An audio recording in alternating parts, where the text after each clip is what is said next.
I'm looking for it to say live in red, right? Mhm. There we are. We're good? We're on here? Mhm. We'll get out. Oh, here we go. Okay. So first of all, good afternoon. It's about 6 minutes after 12, so I apologize. I owe you all 6 minutes. I apologize, but this is our Chat with the Chief live session for November. I have an event this evening at 6 o'clock, so we will do another session at 4 o'clock. So I'm going to do from 12 to 1 today, a little after 1, and then I'll do another session at 4 o'clock. Is that correct, Sarah? Am I right? Mhm. You're looking perplexed. Is everything okay? Mhm. So I'm going to ask if anyone's logged on now, if you'll just send me a message, let me know or let others know that it's coming through okay and sounding okay. I think we're getting getting all set. So what I like to do in these sessions is I'll start a little bit, just kind of giving you where we're at, the city's at crime-wise. Probably focus more on the violent crime and then tell you overall where the city's at this year compared to last year, and some oddities about that. And then I'll share with you some things that have gone on over the weekend, and then some things that we're coming up on as we move forward. I can't believe we're just a couple weeks away from the weeks. Heck, a couple weeks away, a couple of days away from Thanksgiving, and then Christmas is right around the corner. So first of all, Renee, thank you. I appreciate that. Ford, thank you, my friend. All right, good. So is the sounding okay? I just want to make sure that we're coming across. So I appreciate all of you that will take time today as we just have some conversation. My intent, again, is to share some things with you, and then really the format is to set up to answer any questions that you might have, or questions or concerns, thoughts. If someone asks about a case that's open, I will do as much as I can on being transparent, but I can't do anything that would hurt an ongoing or an active case. Um, if it's thoughts, ideas, anything about uh, recruiting or job applications, anything like that, issues in the city, concerns that you might have, issues about law enforcement here or across the country, we can have those conversations. Or if it's just to tune in and get some information back and forth, that's fine as well. Um, I know with the hustle and bustle of life and things going on with kids and family, and especially getting these holiday seasons, um, uh, things get hectic. So if you're unable to stay and want to watch it later, that's great. Or if you're like bored out of your mind and just want to hang out with me for an hour and 10, 15 minutes, that's outstanding too. But I do want to thank everyone that joins us today and later on. So just let me give a couple quick. Ms. Cox, thank you for being here. Renee said the sound is perfect, so that's what I'm talking about. Gary, everything is working great. What's up, Chief? So glad it's still going. So Gary, thank you, my friend. I appreciate that. Robin, thank you for being here. It means a lot for you all to spend some time with me and share some time with me. So let's start with kind of where the department is as a whole right now. We just graduated 16 officers last week. Those officers are all in field training. I've got to see some of them on some scenes just this week in some events. I saw we had a community walk yesterday. We'll probably talk a little bit about that because of an incident that happened on Sunday, and I saw some of the newer officers, new recruits out on Sunday. It was really good to see them and interact with them. Right now, at the end of each year, departments send their data to the Federal Bureau of Investigation, the FBI, and they put all that together and they look at what a national average is. And they do two things. They look at where does the city in crime, and then they also look at clearance rates. So clearance rates are cases, crime that happens, incidents that happen, and are they solved? Now, it's not a conviction rate because convictions deal with judges and juries and police and prosecutors. There's a lot of moving factors. But is there an arrest made, or someone who reports a crime and then there's no, look, 2 weeks later, I don't want to go forward. We would exceptionally clear that. That individual says, I'm not pressing charges. I have no intention of going to court. I'm not going to testify, but they made this report. So we would clear that. The witness no longer wishes to cooperate and move forward. So today, if we were to report our crime to the city, right, through the FBI, we have about 11.5% increase in crime from this time last year. However, our crime numbers are almost exactly the same. They're very, very close to the crime that we had in 2018 and 2019. So why is that? So what I look at, what's driving us right now? What's pushing our numbers? We have 25 homicides in our city this year. This time last year we had 23. So we are up 2.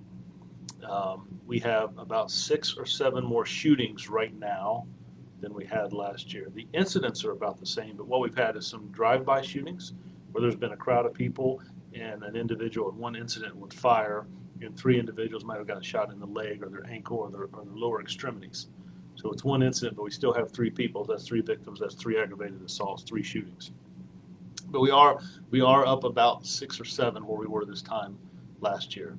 Our biggest increase from crime is larcenies, thefts, shoplifting, stealing, right? So why is that so high this year compared to last year and the year before? I believe, as other chiefs believe, a lot of that dealing with coming out of the pandemic, when so many businesses and things were shut down, there wasn't a lot of thefts and larcenies going on. So we're seeing we saw a really drop in 2020 and 2021 in larcenies, but larcenies now we're seeing a big increase. But if I go back pre-pandemic, the larcenies are about the same where they were in 2018 and 2019. We are still experiencing a good decrease in homes that are burglarized, broken into. We are up a little bit in robberies. We're always going to focus more on that violent crime. But if we reported today, we're about 11.5% increase in crime overall this year compared to last year.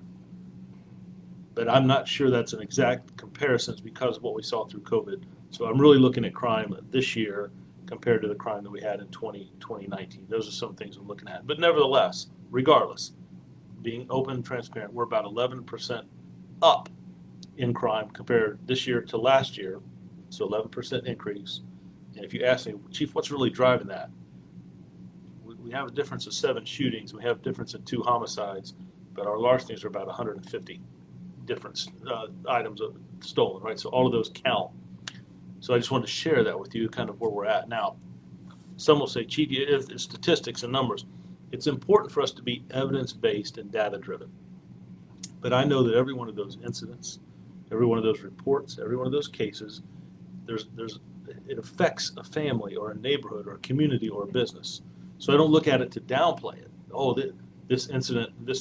I know that those are true victims in businesses and communities and neighborhoods. But looking at it in that approach of data, it allows me our strategies are working and we're seeing decreases, or our strategies aren't working and I'm seeing increases and we got to tweak those. And then we meet and go over it every Monday morning and every Thursday morning. Thursdays, we will do a CompStat, big picture crime, and then the next Thursday we'll do Intel, which is more narrow focused on who the offenders are.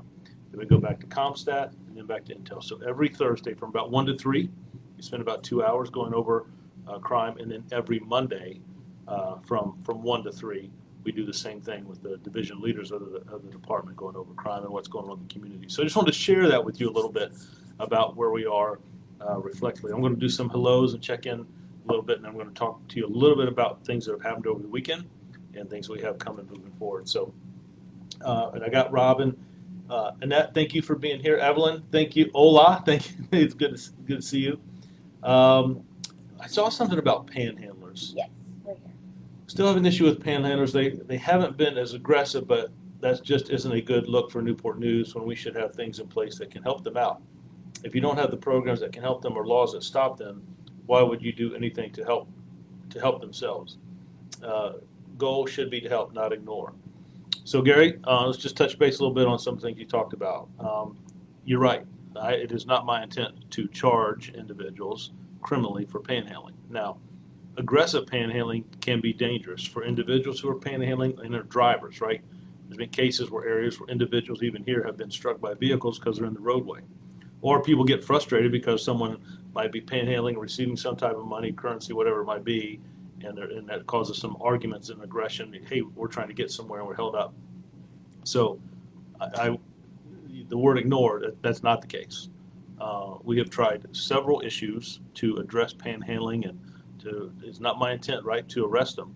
I can't make them join programs. I can offer them and refer them, Judges can order them, but again, if they don't, or they don't have transportation, or they don't partake in those programs, um, the alternative is what? They're back panhandling, or are we as a society saying that that's the individuals that we're going to incarcerate?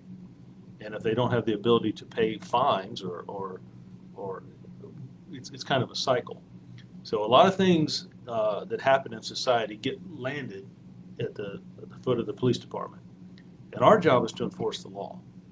But what we find ourselves doing more and more as we look at evolving, right, and organizational change and structure is to try to get people, like you're saying, services. No one's ignoring it. We get calls for service, we respond. We're driven by that radio, though, where the calls come from. And then when we have that discretionary time to try to address it, I probably get maybe one email a week about panhandlers. Most of them that I get that we try to address the first are those that are habitual or aggressive, that'll get in the roadway, stop traffic, and that kind of thing. I don't want to see anybody get hurt. I'm not trying to see anyone get arrested and locked up for panhandling. And I would love it if they would take advantage of the resources that are out there. We've worked with Quincy from Four Oaks about job opportunities and counseling and benefits. There's a list of other organizations that we work with, but at the end of the day, the ones that are responding out there, that are interacting with individuals, are police officers, right? So again, no one's ignoring it, and I'm not saying that you're suggesting that we are, but what I am saying is it's a society problem, and if you look around the country, in other cities, and that's one of the things that we try to look at is what is best practices, what are working in other areas. It's where we get some of the red light camera systems or the bus cameras, other ways to hopefully persuade people not to run through a bus stop when they're picking up kids, or to run through red lights where we have high accidents and incidents that result in death or injury. So it is trying to work with our some individuals that are out there panhandling that suffer some mental challenges, some mental illness. There's those that choose that life. There are others that are going on hard times and are trying to get ahead, that have fallen on difficulties, and I understand all of it. I get it. So it has to be a holistic approach. If the response is the police should be addressing this and fixing it, then I would say we're already set up for failure. That's not it can't just be a law enforcement issue. It has to be multiple agencies that come together to address that, and I think that's the route that we're taking. On the police side, the number one priority that I have is to make sure they're not in the intersection, that they don't hurt themselves or cause somebody else damage, or a traffic accident or vehicle accident, and then to try to get them, streamline them, to point them in the right direction. So, but that's a great point, my friend. The one that's black. Yeah. Amazon. Oh, that's Amazon. Okay. Terry, how are you? It's good to have you here. Thank you. Brianna. Yeah. There are signs on the poles at the streets where majority of them are, so that a number of attached they can call. Sometimes panhandlers want to be out there. Some people look at it as jobs, and that's true. It's a good point. Jump right in a car afterwards. Scroll back up for me a little bit. I know I jumped. That's okay. Yeah. So some of when the messages come in, sometimes it'll bump up. So I may just have to pause for a minute and scroll back. So I'm not. And if I miss somebody's response, charge that to my heart. It's not. I'm not trying to. It's just as we talk and go through, I may miss one, so we'll go back. So I'm in no hurry. I want to spend time with you all. Miss Lewis, I will tell you that those are great points. I have seen individuals that are panhandling and walk 2 blocks away and get into a brand new car, and then I've seen individuals that are some physical challenges, some mental challenges, are trying to make money just to stay at a hotel out of the elements. So, very good. Gary, making panhandling illegal is a step in the right direction. Having them sit on the small median is very dangerous. Sorry, but didn't mean to say ignore. No, Gary, you're let me tell you, and I didn't take it that way, that you were insinuating that at all. I agree. I think the first thing is to get them out of the medium, get them back on the corners. The aggressive stuff concerns me. I'm so afraid that somebody's going to get hurt, or that if I'm panhandling and you're interacting with me and a car coming up hits you in the back, right? So yeah, I think Gary, I think we're on the same page. You, myself, and Miss Lewis. It's just so many different elements that play into that. And I will tell you, one of the issues that we are really trying to work with and move aggressively on, meaning in a good way, is homelessness. That concerns me. People that are out in the elements as the weather's starting to change now. I don't know how we go from 75 degrees to 55 degrees in like 24 hours, but I worry about people out in the elements and homeless encampments. I think our community does as good a job as we can with that, but I don't want us to keep doing the same thing. There has to be some model, people that are much smarter than me that, hey, this is what we could do, whether it's a shelter, whether it's services, whether it's education, whether it's mental or physical treatment, whatever it might be, what drives someone or places someone or someone ends up in that situation. I'm not judging anybody. There's got to be some better ways than people that are just homeless, and how do we address that as a community and a society? And not just our jurisdiction. I look at some cities that are struggling much worse than we are, and then there's some communities that do a really good job. And how do we bring that here? And we look out. I'm always pushing officers, certainly in leadership positions, to look at other areas, other departments, and what's working. I just sent 2 assistant chiefs to Dallas for a big chiefs conference across the country that brought chiefs together in Dallas, Texas. And we're always talking about strategies and technologies to address crime, but maybe we need to spend some more time on addressing some of the social issues. But again, I don't think that's just law enforcement. It has to be different elements, right? It has to be city council, it has to be our city administration, it has to be police, and it has to be fire department, it has to be our hospitals, it has to be our community service boards, and opportunities and training, and it needs, but someone has to drive it. Someone has to stem it and bring those entities together and work on it. And I'm afraid sometimes that the ones that it falls on the most is the police department, because we're here 24 hours a day, 7. We're always there. We're always, and I'm not saying that's a bad thing, but I don't train my officers in the academy a lot on how to address homelessness. Right? We're teaching them defensive tactics and report writing and responses. There's people that have plaques on their wall, psychologists and human services, social services, that degrees in how to address some of those social issues. So it has to be all of us together. I think the officers do a pretty good job of addressing it and responding to it, but I don't think we're fixing it, if that makes sense. So Gary, that's you and Ms. Lewis both. Those are great points. Stacy, Chief Drew, thank you for coming out to support the choral department haunted. So I got to hear a little bit about this show choir stuff that the students have at Mechanicsville High School. And at Halloween, I went out. There was like a fundraiser. You go through this maze, right? And apparently the students and parents kind of worked together to put this thing together. And let me tell you what, I went through it, but I had to have a guide to take me through it, because I will tell you, the visuals and the makeup and the acting and the sound effects, there must have been a lot of stuff that went behind the scenes, but that was a great event. Stacy, I'm still looking forward to get invited to one of the performances, whether it's here or somewhere else. I'd love to go see our kids, our youth here in the city perform, because I will tell you what, that stuff looked like something out of a movie. And I was going through this haunted maze, this haunted house configuration, and I heard people screaming before I entered. I saw people laughing and having a good time. There was a good line, and I really enjoyed the conversation, getting to hear a little bit about the program. So I'm looking forward to an invite when there's a performance. But you all did an amazing job, and thank you for reaching out to me and letting me know. But I really had a good time, so thank you for that. You guys were fantastic. Miss Neal, how are you? It's good to see you. I hope things are going well. I've been doing well, and I hope you're doing well as well. Just stay focused and keep going. If there's anything I can do to help you as you move on and do things, but going through our Young Adult Police Commissioner program, I am so proud of you. And remind me, Sarah, if I don't talk, I want to talk about our graduation and a couple of the things that we had happen there.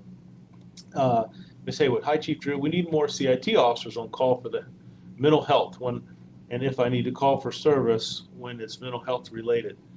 So Ms. Haywood, so here we talk about police departments, right? Traditionally, it's to enforce the law, and you raise a great question. I need officers mental health, right? So here we go again. We're training officers on something, and I agree with you. and I'm going to tell with you what we're doing. But here we go again. We need officers to have more officers with mental health training. We got to get mental health professionals some skin in the game too. The CIT program is phenomenal. My intent is to have every officer in this department CIT trained. We were one of the first, I think, first or second department in the state that created an alternative response to mental illness. What we have is 2 care vans that is a clinician and a paramedic. Some of the calls we go on with people that are in that mental crisis or mental challenge, medication might be mixed up or something is triggered. And as you know, as we look across the country, sometimes showing up in uniform pushes someone into a confrontational mode right away. So officers still respond for safety, but we kind of become second responders, and the paramedic and the clinician are the first responders, certainly to things that are nonviolent. And it works very, very well. A lot of departments across the state called and talked to us. As you know, the Marcus Alert System has to be up and running next year. So I actually have a couple meetings coming up, but we ask in our budget to have a 3rd caravan.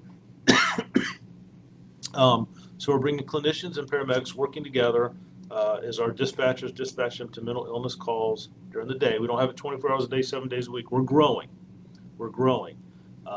But it's been very beneficial for us. And when I look at the calls for service that are mentally related, it's mind-boggling. What I wanted to look at, what I've asked to start looking at now is we track just about everything, right? Numbers and data, evidence-based. When we use force, there's some type of struggle or OC deployment or spray, right? Or a taser deployment. How many of those calls are dealing with mental illness? And whether it's someone that's going through a crisis, someone that has some type of weapon, whether it's scissors or a knife, and we know that they're mental illness, or that when we try it, or there's an order on file, a committal, that they become violent and aggressive. It's very, very shocking to me to see the number. And I'm not telling you anything you don't know, but yeah, my intent is that every officer on this department will be CIT trained, that has gone through it. I think it's extremely beneficial. And even if I'm not even opposed to that we get to some point where we might have a paramedic and an officer who's CIT trained in a different uniform responding to some calls, because I think we need to expand it. I think you're exactly right. So it's a great point. Stacy, the winter concert is 12/8 at Mechanicsville Auditorium. Stacy, Sarah, can you write that down or just make a note? December the 8th at Mechanicsville Auditorium. Don't be trying to sit me in the very back. But even if it's standing room only, from what I hear, it very well might be. I would love to attend. So thank you. That's great. 7 p.m. Outstanding. I look forward. Ms. Haywood, thank you. Thank you. I mean that from the bottom of my heart. Thank you. You and I are locked in. I think as we move forward in policing, how we address some of those issues will play a big role in some of our other issues that we face in our community. And mental illness is real. What I have learned just in the last couple of years as a chief here is to make sure that we're not just looking at the crime angles. And we have a program here in the police department called Young Adult Police Commissioners. This is a freshman, sophomore, junior, and senior from every high school. And we bring them here every Wednesday. I learn, and we interact with them, and we talk about what they expect from their department, what we expect from our youth, what they expect from city government. I have them go under training from the from the TV outlets on how to do interviews. I ask them to go on community walks with me. I ask them to do interviews with me. I ask them to help us bridge the gap between police and youth. I take them to city council meetings with me and let them meet the mayor. My intent is to have the mayor come here and talk to them and let them have direct interaction with the mayor and the city leaders of our city. But I bring that up because when you get these young people, who I think are some of the most talented in the state, if not the country, but when I meet with these young people in mental illness, even what people are subjected to, is how much it can affect youth. Domestic violence, how much it can affect youth, and what are healthy relationships and non-healthy. So I really enjoy. Now they drive me crazy at times. Miss Neal, Michaela, she'll tell you, they drive me crazy at times. And pizza is out. Chick-fil-A is in. the assistant chiefs seem to like too, and that's where I find them every Wednesday. But it's just the officers and the staff here and the school resource officers that build tremendous relationships with these young people, and we have great conversations. And I will share with you that anytime we have a promotion ceremony, an award ceremony, a graduation ceremony, national night out, a memorial service, we always have a teenager as a guest speaker. I don't know if you'll see that anywhere else. When those 16 recruits graduated the academy, the day before graduation, I put 16 recruits in a room with 24 students, and we had conversations for about an hour and a half. And you know that although they said it differently, what they both wanted, students said, don't judge us. Don't judge us by our skin color or by our zip code or where we go to school. Don't judge us because of our age. Interact with us. Stop and talk to us. That was powerful. Here's what the recruit said. Don't judge me because of this uniform or the patches I wear. Don't judge me because of what happens in another jurisdiction or another state or across the country. Don't judge me by what you see on some video that might happen somewhere else. Get to know me as an officer. They both wanted the exact same thing. And to have those conversations together, that was impactful and powerful. So graduation, 16 recruits walk across the stage. 5 or 6 high school students missed school to watch those recruits graduate. That was empowering to me. I haven't got a call from the superintendent yet, so I think we're good. But to see them come to a police department graduation, that's a strong, strong message. And I have seen those same students invite recruits to events they have, whether it's choruses or events or football games, and those officers, those recruits go to that stuff. That's building a relationship and creating a conversation where people can talk to each other.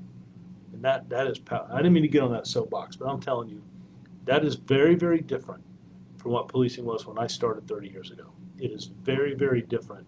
And for us to do that, even some other departments that have visited us have talked about that and asked how that works. So, yeah, I just think that relationships and focusing on some other things, not taking our eye off crime, right? Victims, I get that. But also some of those relationship building, I think is what, when we talk about reimagining policing, that's where we're at. So Sarah, I'm going to ask us to scroll just a minute to see if I missed anybody. I don't think we did. I responded to Judy's comment. What was There's an issue with the website. Oh, okay. I can take care of that after the chat. Employment application for dispatcher is unavailable. Judy, let me tell you, we're going to get that fixed if we haven't, because we do need dispatchers. If that's something you're interested in or someone you know, you let me know. I will have a recruiter call them myself. We are very much interested. We're hiring. We had 16 recruits graduate the academy last week. I've got another 20 that are going to graduate in March, and we're hiring for our academy that will start in February 1. Our goal is to have about 32. I think we're at 15 right now. I think I've got some more interviews this week. But as we fill some of those vacancies, we're hit with vacancies like any other department. We went for a bad stretch there in the summer as we had some people leave and just get out of this profession, and I understand that it's a different time today. We don't have the same number of people applying to be police officers as they were before.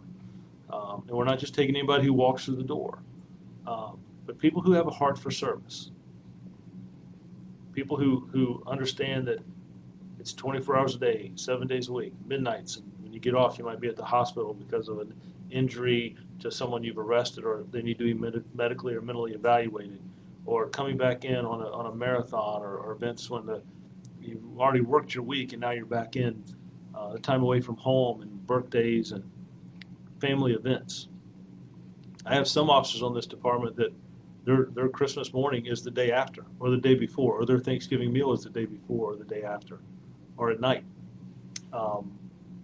My point is that this job is challenging and is demanding, but it's also extremely, it's okay, Sarah, it's extremely rewarding. And the men and women who do this job, they matter to me. So we're continually hiring officers, dispatchers, and civilians. We have civilian positions in the department as well. And as the department grows through our investment in technology, we're going to try to bring in and incorporate some more civilian. We do some things with part-time as well. So I'm excited as we move forward, but if that's not working, please let me know, and and we will get that straight. Paul, solid facts and good. Paul, thank you, my friend. Appreciate that. Stephanie, thank you. Stephanie, when you say love that, are you talking about the stuff with the kids, or are you talking about that I got scared going through a haunted house? But I appreciate I appreciate those comments. So yeah, right. So we had the recruits graduate. Let's talk a little bit about some things that happened over the weekend. We had 3 shootings and a homicide that happened over our weekend. So just kind of touching base. Stephanie said the kids. So I'll tell you, we had a teenager who suffered a gunshot wound to her leg, and when I called, what it was hanging out with some friends, and one of the individuals had a firearm. It went off accidentally. I don't think there was any intent to hurt their friend, and struck a juvenile female in the leg. We later had a domestic shooting with a father and son involved, and then a individual that went to a hospital in another jurisdiction that talked about there was a shooting that occurred here in our city. So we're still trying to verify that and work that through and piece that together. And then if you didn't see the news, Sunday afternoon about 3:30, when hopefully people would be enjoying family time and maybe watching football or relaxing, there was a report of shots fired on Traverse Lane. We responded and located an adult male in his early 20s that had suffered a gunshot wound and lost his life. Because of that, late into the evening, we were still processing the crime scene and collecting evidence, talking to any potential witnesses, looking for cameras and use of technology in the area. But yesterday, Monday, around 4 o'clock, myself and a lot of other officers, there were probably 30 of us all together, and some civilians, some crime analysts as well. We met out there at the church, and we had a prayer. And then we walked in the community, knocking on doors, talking to people who live there. And it was not just, hey, did you see anything? Do you know anything? Can you tell us what happened? Do you have any Ring camera footage? One of the reasons we were there is to knock on door and check on people. Are you okay? We know something tragic happened. We want to share with you what happened face to face. And we just want to make sure you're okay. And in the course of that, there was a young man. He was in his pajamas. What I learned was it was pajama day at elementary school. So I started teasing, and but he was like, no, it was pajama day. But his family talked to us a little bit that he was scared about what happened, seeing the number of officers in the street, in the community, and sometimes, right, when we go back to that psychological thing, it's how does that all that affect someone? So we made a point to spend some time with him, and he told me that he was a little scared. So what happened is about 35, 40 officers and civilians gathered around him in like a horseshoe, and we took a picture with him, and we told him, that now this is part of his family, and he's part of ours. And just to see him smile and laugh and high-five the officers and shake hands, that to me, that is community policing. That is exactly why we walk in those communities. We might even share that picture later with you, but this little 7-year-old boy that had been scared about what had happened and what was going on in the area where he lived. There's a picture of about 30 or 40 officers and civilians, chaplains, like in a horseshoe, right, if you will. And he's right in the middle. He's got this biggest smile. Now, I think he's missing 1 or 2 front teeth, but he's got the biggest smile in the world. And when we left, he was laughing. And as he went into where he lives, and he turned around, and I saw him waving at us, and that just made the day. So it was there because something tragic had happened, but to check on our community and talk with them, to see him interact, that was, and young officers. And here's the thing, Stephanie, I want to share this with you. You know who was out there? There were 3 or 4 new recruits, brand new officers who just graduated last week and been on the street about 3 or 4 days, and they saw that. And it is my hope and my intent to teach younger officers that, brand new officers that are here, young in their careers, right? Not in age, young in their careers, that they learn that from the get-go. That we want to take care of our citizens, our youth, to invest in them. That's our future. And it doesn't matter to me if it was a citizen or a parent or a teenager or a grandpa, whatever it might be. that those that might be fearful or worried or concerned, that they can rely on this department and we can interact with them and reassure them and share with them and talk to them, and building a relationship. Dr. Lyons was sitting here next to me. She's a advisor to the department on community relations and communication, and she would tell me that it's always, always, always about relationships. We can disagree at times. We can look at things differently, process things differently, but it's important how we talk to people. So, yeah. Oh, Stephanie's laughing about the haunted house thing. That's great. Angela, I did a ride along on Halloween to pass out candy with Officer Craig, watch 2. She is the utmost professional. Very impressed with her. She said that her goal is to be a detective. Yeah. Am I still? Is to be a detective in the department. She will be great one. She got my vote for what that's worth. Angela, I'm going to write that down. I'm going to put that in a folder, and when she makes detective, I'm going to bring that out and show it to her. That's pretty cool. Thank you for that. All right, so we got Stephanie and that. Chief, I mentioned. I mentioned the grass at Jefferson and Atkins. Grass, is that right? Mhm. It did get cut on Atkins, but not on the straight stretch on Jefferson's. It's just difficult to see if you're in your car or smaller vehicle. All right, and then I appreciate that. Thank you, one, for mentioning it. Number two, thank you for letting me know that some of it got cut, and we will try to pass on.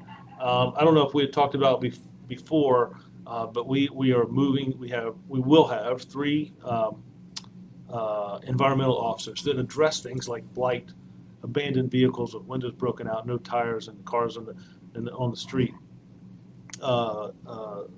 Lighting, whether it needs to be increased, trash that needs to be picked up, environmental things, right? So when you have a neighborhood or a street that people just dump trash on, or there's dumped tires on, and it just sits, or stop signs are broken down, and the lighting's out, or it's dim lighting, that just creates an environment of, well, maybe nobody cares, right? And people shouldn't have to live like that. And so an environmental officer is nothing more than an officer, because we're here 24 hours a day, 7 days a week, that officers can report things to, and it'll be our liaison back to works and utilities and different agencies in the city, or really different resources around our city that can address issues. So it's a kind of way to prevent criminal activity through environmental design and addressing issues that come up. I don't believe that a child should have to go to a bus stop in the morning, wait for the bus, 15 or 20 minutes, and there be trash and maybe a mattress or something on that corner. Go to school, come back home, get off that bus, and there's that same mattress is there, ripped up or holes, whatever it might be, where someone's just dumped it and left it. An environmental officer, one of the things they will work with is trying to get that stuff removed much, much quicker. Not just waiting for a regular pickup day, that we respond to it and move it. And my hope is that citizens, we have one Officer Greathouse right now who's in the south. There'll be one in each precinct, right? So we're linear, north, central, south. He's working in the south, but as soon as our staffing levels get up to where they need to be, there'll be another in the central and the north that will address those issues and work with code enforcement, works, and utilities, different things, lighting, engineering, that can just address some environmental things that go on in our communities and neighborhoods. Just another way to try to address and prevent crime and blight. Can you scroll up just a little bit, Sarah? I'm going above Stephanie. Okay, yeah, Stephanie, I love your heart for this community. The leader sets the tone for officers. Wow. You can be choked up, Ms. Parker. Thank you. Praying for continual protection and progress of the community and police at home. Stephanie, thank you. That means a lot. I appreciate that. Yes, sir. You did mention that. Thanks for all. Okay, great. And I just want to I hadn't forgot about that. It's one of the things, a couple of things we needed to address quickly in our staffing was I needed those school resource officers back in those middle schools. And we were able to do that with 2 classes ago. Beginning of the school year, I wanted that. I made that commitment. It was our top priority. So now our SROs are staffed in all our high schools and all our middle schools. We have officers that have adopted elementary schools, so that meaning they're not there full time, but will stop in at least once a week, maybe for 30 minutes. I don't care if they see kids get on the bus, off the bus, have lunch. Myself and a couple others have adopted elementary schools. Mine is Jenkins, but I'm also starting to get some ties with McIntosh Elementary. I've enjoyed going there a couple times and interacting with the staff and the students. Sarah, is this recorded? Yes. I might have to put a filter on this one. So I went to Macintosh a couple weeks ago. And I'm at the school, and myself and another individual were talking about Red Ribbon Week, about making smart choices and staying away from drugs and alcohol. Well, little did I know it was picture day. So after I finished, the kindergarten and first graders were getting their pictures. Well, I snuck in. I got in line, and I got my picture taken. I think it is very possible, if they don't catch it, my face might be in the Macintosh Elementary yearbook this year. I don't know. So I kind of forgot about it, right? And in the mail last week, I got my picture, from Macintosh Elementary. So I don't know if I gotta buy like so many, maybe about 8x10s or a couple small wallet size, to send my folks back home. But I thought that was pretty cool that they sent me the picture. So I just share that with you. Let's see. Deborah, thank you for being with us today. I appreciate that. So a couple other things. Let's see what we got. So we talked about our graduation. We talked about some of the violence we have. So again, the teenager was accidentally shot in the leg. That looks like that's going to be accidental, but there were charges placed. We just want to let the courts know about that. The common attorney work with that situation. Warrants are on file for the domestic shooting, father and son, and then the other shooting is still under investigation, as is the homicide. I got a pretty good brief on all those cases yesterday, and I'll get another briefing again on Thursday when we meet. This week I will be going across the water over I believe we're in Suffolk. Gosh, I shouldn't have said I'll get it wrong. Suffolk or Chesapeake. Be meeting with the other chiefs about some of the initiatives that the governor would like to put in place. The Bold Blue Line will be talking about some of those things.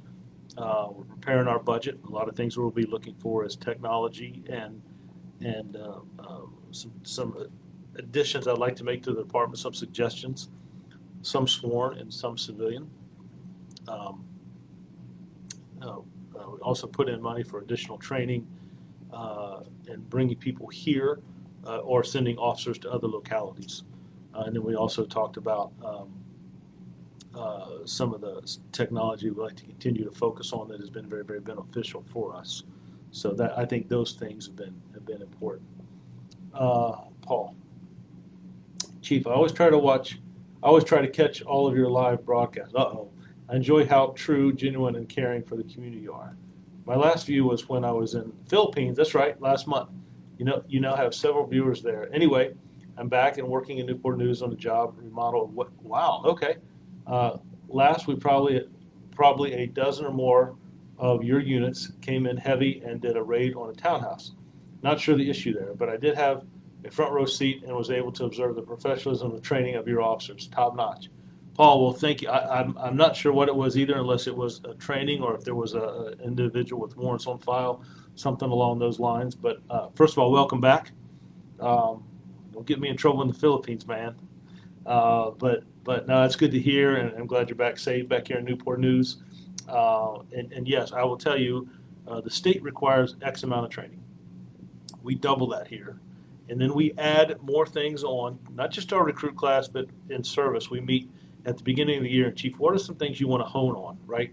What are some things you want to focus on in service? So the training academy, we have added a class, a 40-hour week on communication, how we talk to people. We've had people in the media that help us. We've had some really senior officers, investigators who've worked with us. So one, how we deal with people, how we talk to people. Two, of course, we do our CISM and CIT training where we've added that weekend, and that's about how we use techniques and mannerisms to talk to individuals that might have some mental illness or what challenges they might be going through. We also shut the academy down for a whole week, and we take officers out of the academy and send them into the community, right? Community service. Here we go. They work with individuals that are homeless, individuals that have drug addiction. They work with kids in the high schools and middle schools and elementary schools. They do things in the community, walks in the community, just interacting. I want them to start learning in the academy about service-oriented and not just from a PowerPoint, but from real-life experiences, and they see that. So that's one of the reasons when I told that story about the young man who was scared in the neighborhood, I wanted new recruits to see our interaction with him. So I appreciate you talking about that. When we talk about in-service, a couple of things we focused on this year was domestic violence, traffic stops, I think our interaction with those. I want to share a story before I get off here and make an apology, but also an explanation. But I appreciate that, my friend, and I am glad you're back. Deborah, thank you. Annette, all you need is an elementary school picture from 2020. Yeah, that's right, Annette. That's right. Ms. Lewis, do you know about the 3 college students who were killed? What I know is we were notified early on. Our crime analyst, one of the best we have, reached out directly, and then through our State Fusion Center. So we were getting information. I saw what I saw on the news, but we were getting some added information through that. I understand the individual was taken into custody without incident, but I will tell you, when we say that without incident, I saw how it impacted, and in my 30-year career, I have seen how those things impact a community, a college, a school, a jurisdiction, a neighborhood. It was really moving. It was really moving to see how other college students came out and showed their support, not just at UVA, but in other jurisdictions. Today we have a trial going on of an individual that was charged with the death of Officer Catherine Thine. That's all that's impacted this community and this department. Those that lost their lives at UVA, it is unimaginable, unless you have been in that situation. Families, especially around the holidays even, that lost loved ones like that in the blink of an eye. Those that were injured and by the grace of God survived. And no other individuals were not physically hurt. You can't imagine the number that are emotionally hurt, scarred, brokenhearted. So my heart goes out to them. Chief Longo there in UVA, I know him personally. We have talked several times in the past, my last agency, and I know he has a heart for people, true professional. But that is just a horrific, and you see stuff like that across the country. I remember the shooting in the 4th of July at the small 4th of July parade that happened just a couple months ago, and the things that we've seen in schools and entertainment areas and districts. It's just heart-wrenching.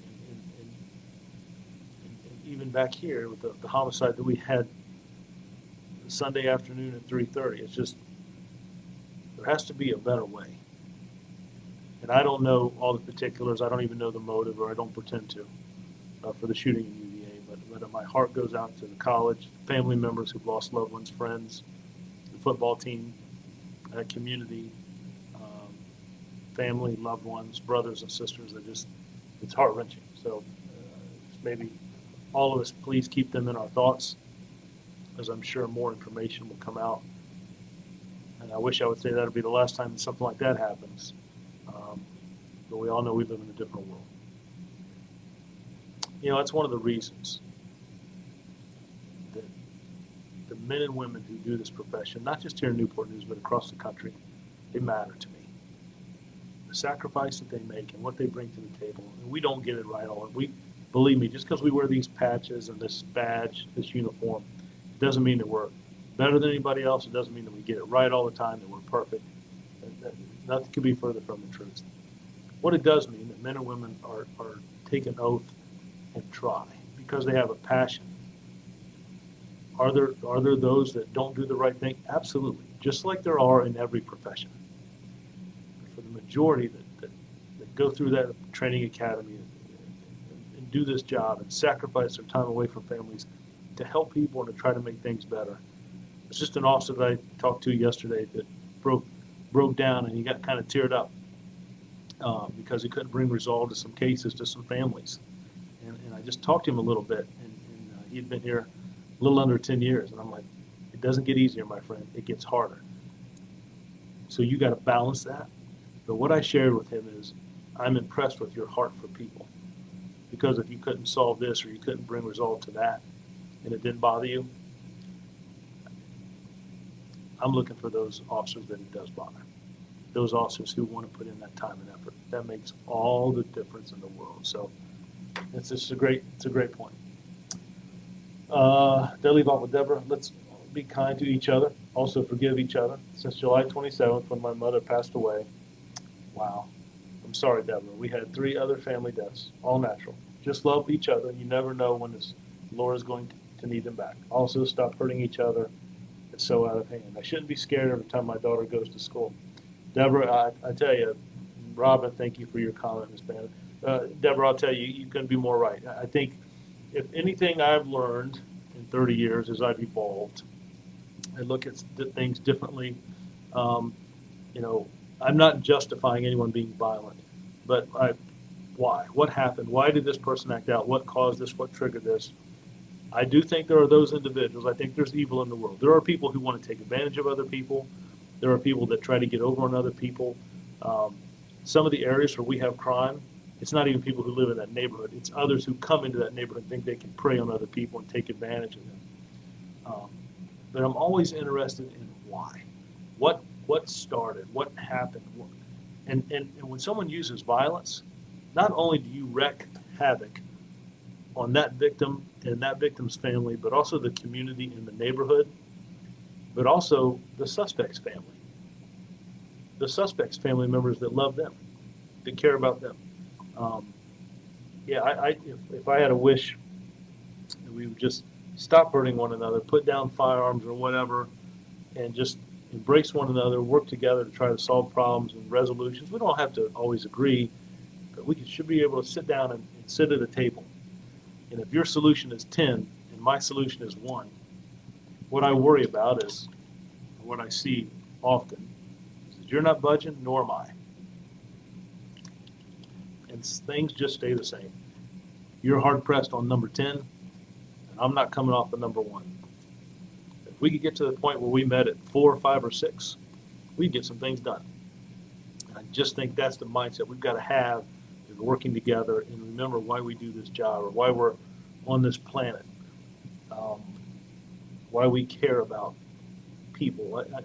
We had our meeting yesterday, Monday, and I told the staff, all the technology we have, all the money we have coming into the organization, all the equipment that we have, all the training we get, the best asset, the best commodity we have are the men and women who do this job, and the 187,000 citizens that we serve, including the youth of this city. Robin, again, thank you. Deborah, thank you. I appreciate that. So we're getting up there. We talked a little bit about our academy class that graduated. I want to share that with you. I want to share with you a little bit about some of the incidents that we had happened over the weekend, where we're at crime-wise, some of the events we have going on. As we move forward, we get into Thanksgiving and Christmas. I cannot believe that's how close we are. I got to see some really good high school football. Mitchell and Woodside had a great game. It's hard to see anybody, but there has to be a winner, right? It's hard to see anybody lose. Woodside had a great season. Mitchell gone on in the playoffs. I got to see Warwick play Saturday afternoon. I understand they're playing again this weekend. My intent is to go back to Todd Stadium and cheer them on and to watch them play.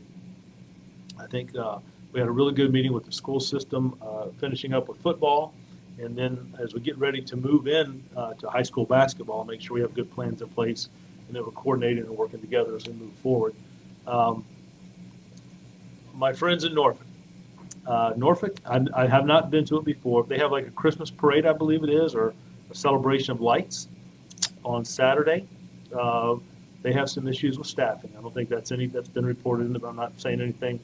And what we do is we help each other. So myself and Chief Grinstead, Captain Matrosky, Lieutenant Raj, and Sergeant Rogers, and about 10 or 12 officers are going to go over. They asked for some assistance, so we're going to go over and assist them with just being present, right? Again, making sure that our citizens, our community are safe. We have our own celebration coming up at City Center and at Brooks Crossing, where we'll be officers will be up there. I'll be at both of those events as we move into the holidays. Remember, as we start moving to the holidays and some school days are canceled, please drive safe, slow down. We've got kids that'll be out and about in the holiday season. It gets dark early, so please just be mindful. And let's just be good to one another, right, as we move into the holiday season. But this is my favorite time of the year. It's cold and all that, but this is my favorite time of the year. See the leaves changing and falling, and I'm just excited. Let's see, Deborah. I tell my daughter all the time, bullets do for a power where they have their power taken away. You never, where are you going to go through? Pray for them. Yeah, I will tell you, Deborah, I am a man of faith. I think reading and being in the house of God, worshiping, keeps me balanced and level.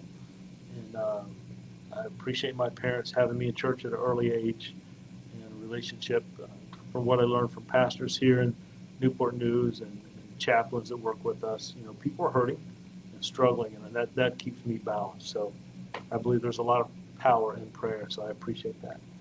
Latoya, how are you? I was able to catch your chat today. Happy holidays. Latoya, it's good to see you back, talk to you. I haven't seen you in a while, so I hope all is well. I want to thank all the officers that went on the community walk with us. I want to thank those men and women that continue to do this job. It's not for everybody. It is challenging and demanding, but it is extremely, extremely rewarding. I'm thankful to be in this department, this community, to work with the youth of this city.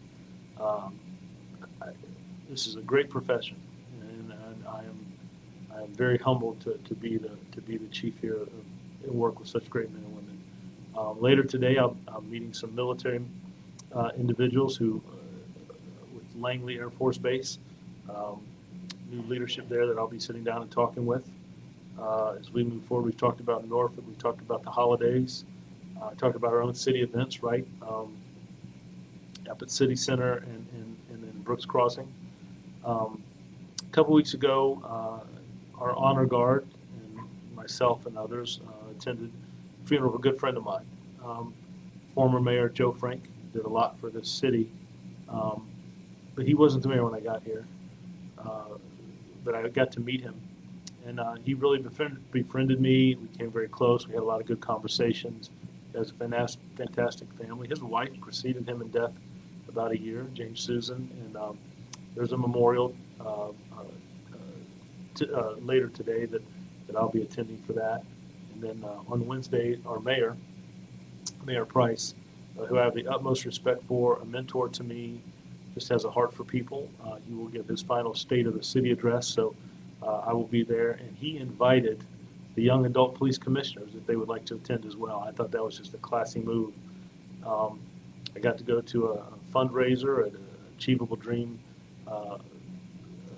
over the weekend to see people turn out and just hear some of the great stories. We have a couple of their students in our young adult police commissioner program.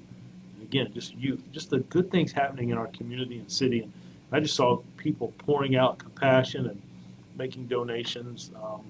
This is a good place. We have our struggles and issues like anywhere else. I think what might separate us is how we address those struggles. So, Robin, have a wonderful Thanksgiving. Robin, you too. I appreciate you. Please stay safe. I do want to wish all of you, because we'll do this again right at 4 o'clock, and we'll do it again in December, but I do want to wish all of you that have a chance to look at this, please have, Deborah, thank you. But please have a beautiful Thanksgiving. If you're traveling, travel safe. Slow things down. Take one day at a time. Take one issue at a time. Don't let the hustle and bustle of life overwhelm you. I constantly tell myself that, and our officers that, and our civilian that. I want to wish all of you just a very, very, very happy Thanksgiving, a safe Thanksgiving. And I look forward, again, I'll be back at 4 o'clock if you're bored, right? If we want to have any other conversations. Try to address, forgive me if I missed any. Transfer from the Milwaukee Sheriff's Department. I'll tell you what, Stacy, send them me their number. I'll call them and I'll invite them out here myself. But this is a phenomenal place to work. It is a great community to work in. There's great people here. So I just appreciate you. Appreciate you all taking the time. Sorry I went over a little bit, but I was a little bit late today. Ms. Taylor, thank you for being here. I appreciate that. Good afternoon to you. So listen, please be safe. We'll do this again at 4 o'clock. I won't hold you up. Thank you all. God bless you, and I'll talk to you soon.